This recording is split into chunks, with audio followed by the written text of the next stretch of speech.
this presentation, we're going to cover our Raptor high heat ceramic base coating for our engine enamel. This is the material that we use for painting engine components that get up to that 600 Fahrenheit temperature range. This is a ceramic based product, just like our other high heat temperature materials are. So after you've coated the product, it actually needs to run and get up to temperature, and that temperature is what's actually going to cause the material to cross-link, get hard, and develop its full temperature resistivity. We are going to run this with the primer. It is a two-step operation, so we've got a primer that's a high heat temperature primer, and then we're going to come back with a high heat temperature coating over the top of that. So we're going to do one in red, one in black, and just give you an idea of the way that these things will work. You always want to shake the product for at least 2 minutes before application to make sure that the resin is back in suspension. This has been pre-shaped, so we're good to go on this material right here.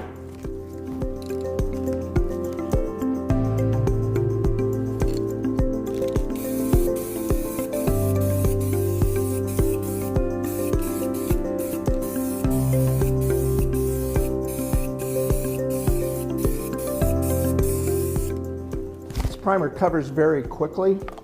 It has excellent opacity, and once it's on there, we're going to let this material flash for 30 minutes, and then we're going to come back and apply one of the top coats, red to the intake manifold, black to the other component, and then you can see the contrast between the colors themselves.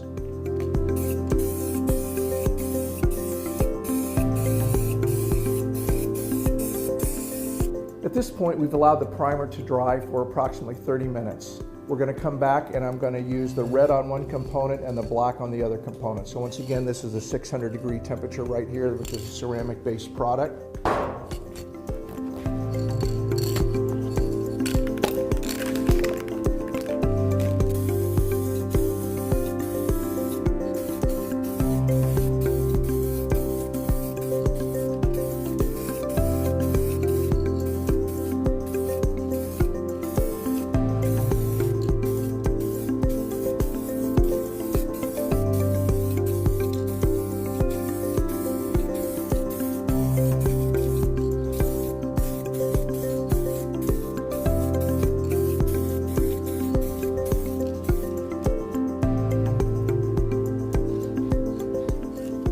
Now we'll let it cure up and we'll see what it looks like after it's completely dry.